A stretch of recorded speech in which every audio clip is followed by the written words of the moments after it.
anak-anak, Assalamualaikum warahmatullahi wabarakatuh. Selamat pagi semuanya. Apa kabarnya hari ini? Masih semangat ya belajarnya hari ini? Nah, sebelum belajar marilah kita bersama-sama berdoa menurut agama dan kepercayaan masing-masing. Berdoa dimulai. Selesai. Hari ini kita akan belajar materi kelas 4 tema 7, subtema 3 pembelajaran 3 mengenai indahnya persatuan dan kesatuan di negeriku.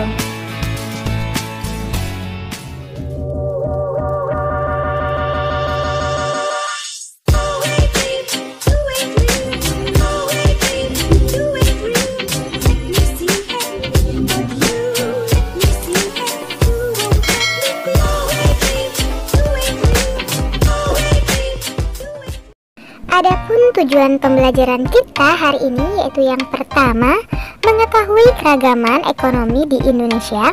Yang kedua, arti penting memahami keragaman dalam masyarakat Indonesia.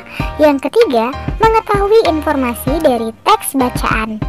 Nah, hari ini kita masuk pembelajaran ketiga ya. Masyarakat Indonesia beragam dalam budaya, suku bangsa, bahasa, dan agama. Selain itu ada pula keragaman dalam ekonomi. Mari kita pelajari bersama.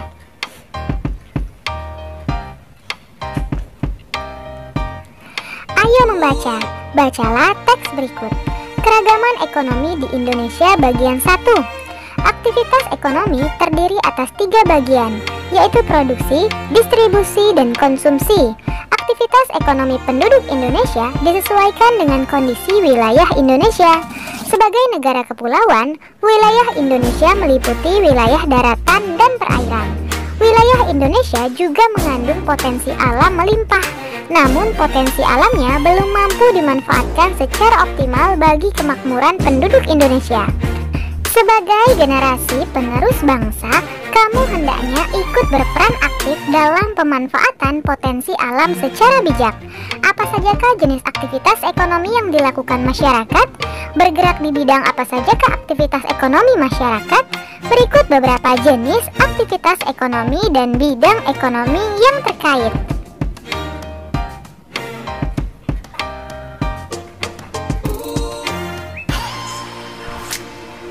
Nah, yang pertama, aktivitas ekonomi di bidang pertanian. Wilayah Indonesia berada di antara lintang 6 derajat lintang utara sampai 11 derajat lintang selatan. Posisi ini menyebabkan wilayah Indonesia beriklim tropis. Wilayah Indonesia mendapatkan banyak sinar matahari dan curah hujan sepanjang tahun. Nah, ternyata kondisi ini sangat mendukung aktivitas pertanian. Aktivitas pertanian juga didukung tingkat kesuburan tanah yang tinggi karena pengaruh banyaknya gunung api. Banyak penduduk Indonesia melakukan aktivitas pertanian. Dengan mencermati kondisi geografis Indonesia, aktivitas pertanian dibedakan menjadi pertanian lahan basah dan pertanian lahan kering. Nah, pertanian lahan basah membutuhkan banyak air, misalnya sawah irigasi dan sawah lebak. Pertanian lahan kering membutuhkan sedikit air, misalnya tegalan dan perkebunan. Jenis pertanian lahan apa yang cocok dikembangkan di daerahmu? Yang kedua, aktivitas ekonomi di bidang peternakan. Di Indonesia banyak aktivitas peternakan dikelola masyarakat atau badan usaha. Aktivitas tersebut berupa peternakan unggas, peternakan hewan kecil, dan peternakan hewan besar. Beragamnya aktivitas ini menyediakan hasil ternak melimpah. Selanjutnya, hasil ternak dapat dikonsumsi oleh masyarakat.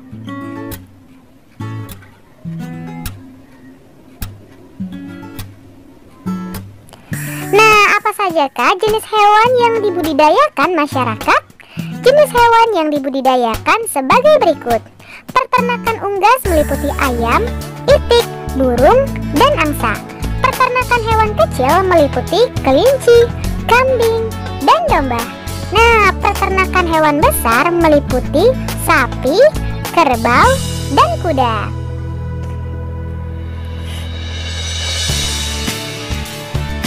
Nah, hasil peternakan tersebut meliputi telur, daging, kulit, susu, dan bulu. Tidak hanya untuk dikonsumsi masyarakat, hasil ternak juga dapat diolah menjadi berbagai kerajinan. Kerajinan dari hasil peternakan misalnya tas, sepatu, sandal, jaket, sarung tangan, dan kok atau bola bulu tangkis. Selanjutnya yang ketiga, aktivitas ekonomi di bidang perikanan. Sekitar 2/3 luas wilayah Indonesia berupa perairan. Fakta inilah yang menjadikan Indonesia dikenal dengan sebutan negara maritim. Luasnya wilayah perairan menyimpan potensi kekayaan alam yang melimpah. Nah, potensi tersebut ini dimanfaatkan masyarakat untuk mengembangkan aktivitas perikanan. Aktivitas perikanan dilakukan secara tradisional. Kondisi ini menyebabkan produksi hasil perikanan di Indonesia belum optimal. Aktivitas perikanan dikelompokkan menjadi perikanan tangkap dan perikanan budidaya. Aktivitas perikanan tangkap dilakukan oleh nelayan dengan cara menangkap ikan di laut. Dahulu, nelayan mengandalkan angin untuk menggerakkan perahu. Nelayan memanfaatkan angin darat untuk pergi melaut dan angin laut untuk kembali ke daratan. Kini nelayan sudah menggunakan mesin penggerak kapal atau motor untuk menggerakkan perahu. Bagaimana dengan aktivitas perikanan budidaya? Aktivitas perikanan budidaya dilakukan di darat atau di perairan payau. Budidaya ikan di darat dilakukan di kolam, sungai, sawah atau mina padi, waduk atau bendungan, atau danau. Nah, contohnya budidaya ikan lele, mas, nila, dan mujair.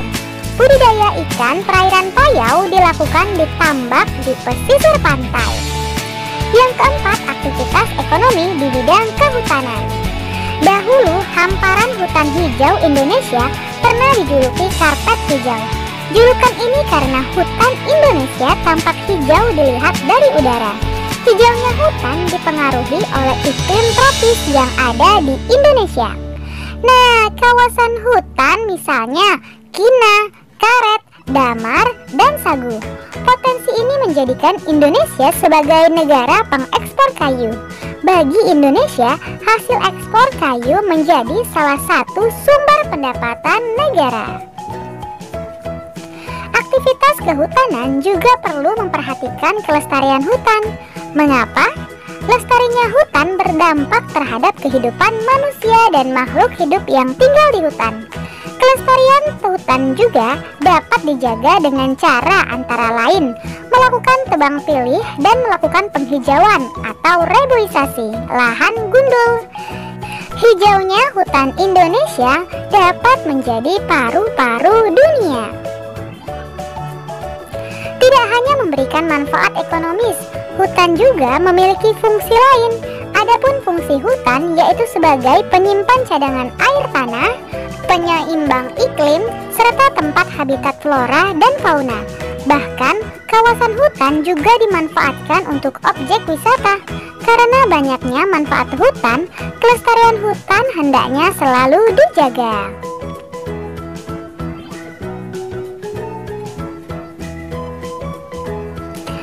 Untuk tugas dari teks keragaman ekonomi di Indonesia bagian 1 di atas, tuliskan informasi baru yang kamu ketahui. Tuliskan dalam bentuk peta pikiran. Lakukan tugas ini bersama teman sebangkumu, lalu ceritakan di depan teman-temanmu. Kumpulkan tulisanmu kepada bapak atau ibu guru. Di antara kamu dan teman-teman sekelasmu, mungkin ada yang keluarganya memiliki aktivitas ekonomi yang sama. Namun mungkin pula aktivitas ekonomi keluarga kalian berbeda-beda. Keragaman itu jangan menjadi halangan untuk tetap menjaga persatuan dan kesatuan. Justru dengan perbedaan aktivitas ekonomi dalam masyarakat, maka semua kebutuhan ekonomi kita dapat terpenuhi.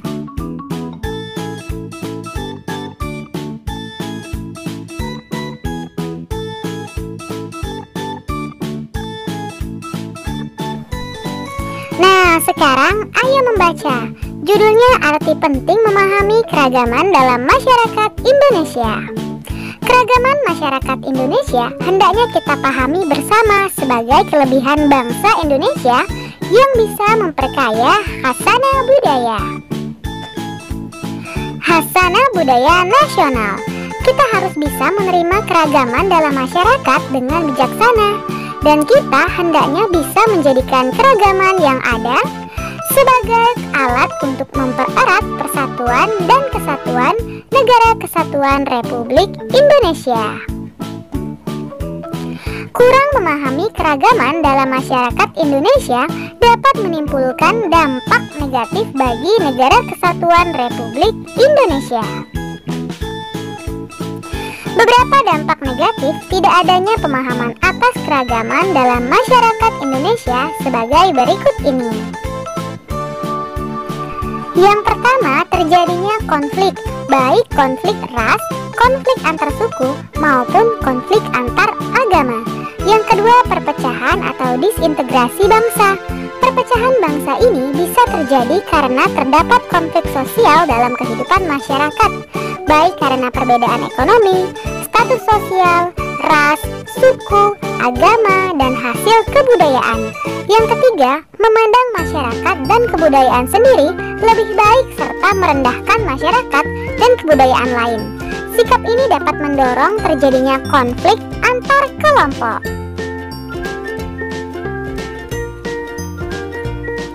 Yang keempat, semangat nasionalisme berlebihan sehingga menganggap rendah bangsa lain. Yang kelima, mempersulit pemerintah dalam menetapkan kebijakan pembangunan. Yang keenam, menghambat usaha pembangunan dan pemerataan sarana dan prasarana. Yang ketujuh, kurangnya partisipasi masyarakat dalam pembangunan. Nah, dampak negatif tersebut dapat kita hindari. Segenap bangsa Indonesia harus menyadari bahwa keanekaragaman yang ada dalam masyarakat Indonesia telah menjadi identitas kebangsaan yang tumbuh dan berkembang jauh sebelum bangsa ini menjadi satu kesatuan yang utuh, yakni Negara Kesatuan Republik Indonesia atau NKRI. Bhinneka Tunggal Ika yang dicetuskan oleh Empu Tantullar pada abad ke-14 ini telah menjadi simbol sekaligus menjadi semboyan persatuan bangsa kita sejak dari dahulu, mulai dari Sabang sampai Merauke. Oleh karena itu, kita hendaknya bisa saling menghargai atau bersikap toleran dalam keragaman.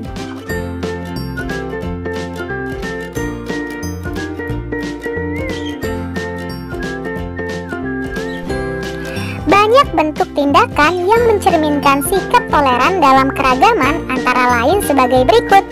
Yang pertama, menghargai perbedaan dalam masyarakat, baik perbedaan suku, agama, ras, budaya, maupun golongan.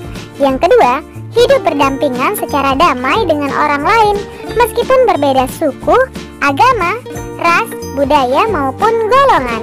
Yang ketiga, berinteraksi dengan baik, tanpa ada sekat perbedaan suku, agama, ras, budaya, dan golongan.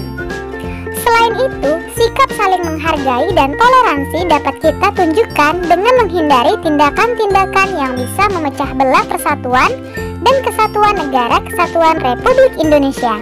Beberapa sikap yang hendaknya kita hindari seperti berikut: memaksakan kehendak kepada orang lain, acuh tak acuh dan tidak peduli terhadap lingkungan sekitar, menonjolkan suku, agama, ras, golongan, dan budaya tertentu, mementingkan suku bangsa sendiri atau sikap yang menganggap suku bangsanya lebih baik daripada suku bangsa yang lain.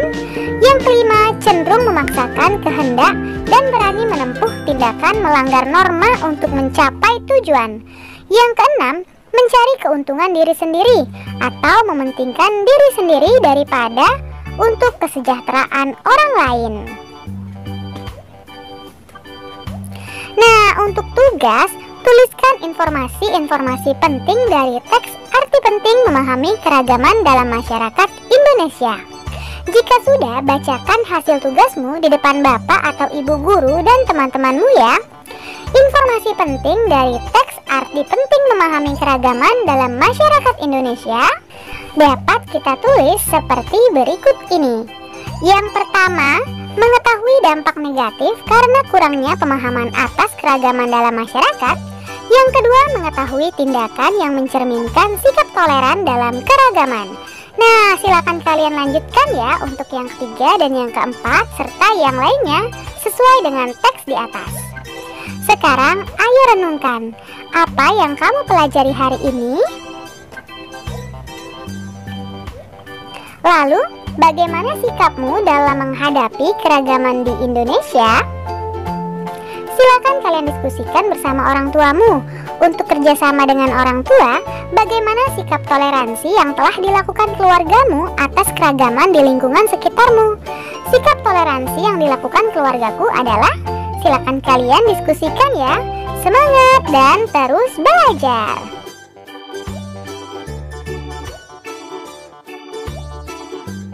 Terima kasih, kalian sudah menyelesaikan materi hari ini dengan baik. Kamu memang anak pintar. Ayah bunda, terima kasih ya sudah mendampingi Ananda hari ini. Semoga Ananda memahami materi pembelajaran hari ini dengan baik. Jangan lupa untuk membereskan perlengkapan belajar. Berterima kasihlah kepada kedua orang tua, serta berdoalah setelah belajar. Terima kasih. Sampai bertemu di materi selanjutnya. Dadah. Wassalamualaikum warahmatullahi wabarakatuh.